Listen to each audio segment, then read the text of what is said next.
ऐसा कोई दिन नहीं आता जिस दिन अडानी जी का कोई महाघोटाला सामने ना आए। अब एक बड़ा धोखाधड़ी का मामला सामने आ रहा है कोयले को लेकर।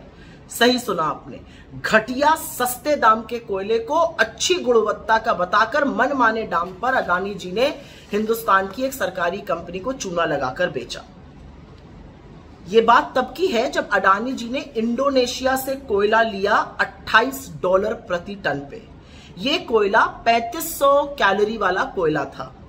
हिंदुस्तान आते आते लेकिन जादू हो गया। ये 3500 कैलोरी वाला कोयला अपने आप 6000 कैलोरी वाला कोयला बन गया और दाम $28 प्रति टन से बढ़कर $92 प्रति टन हो गए। 28 से बढ़ के 92, 3500 कैलोरी अपने आप बढ़कर 6000 कैलोरी हो गई। ये कोयला अडानी ने इंडोनेशिया की एक कंपनी पीटी जोलिन से लिया था और ये Tamil Nadu generation and distribution company TANGEDCO को बेचा गया था।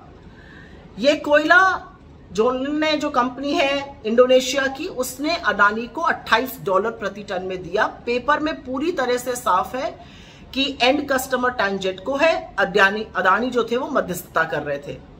ये कोयला का जो बिल काटा गया वो काटा गया ब्रिटिश वर्जिन आइलैंड में स्थित सुप्रीम यूनियन समूह के नाम।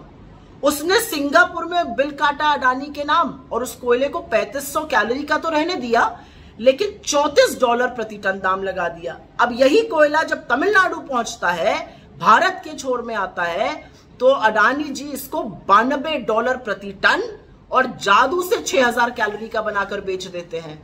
करीब 3000 करोड़ रुपए का चूना लगाया उन्होंने भारत की एक कंपनी को। तो इस पूरे मामले में अडानी जी ने एक भारतीय कंपनी से, सरकारी कंपनी से धोखाधड़ी करी, राजस्व की चोरी की, बिजली के दाम बढ़ाए उपभोक्ताओं के लिए, क्योंकि महंगा कोयला आएगा तो महंगा जनरेशन होगा, महंगा डिस्ट्रीब्यूशन होगा। और यही नहीं, उन्होंने पर्यावरण के साथ साथ हिंदुस्तान के लोगों के स्वास्थ्य के साथ भी खिलवाड़ किया।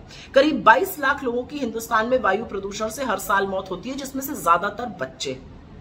तो दिक्कत की बात यह है कि अडानी जी ये सब तब कर रहे हैं जो आपको रिन्यूएबल एनर्जी में एक बड़ा प्लेयर बनाने जा रहे हैं। यह अलग बात है कि कोयले की आयात करने वाली भारतीय समूह में से वो शायद एक या दूसरे नंबर पर होंगे।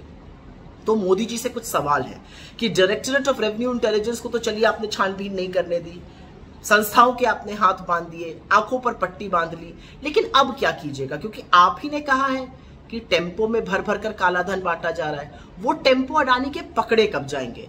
और ये काले कोयले की जो काली चोरी थी, इसका क्या नतीजा है, ये देश जानना चाहता है।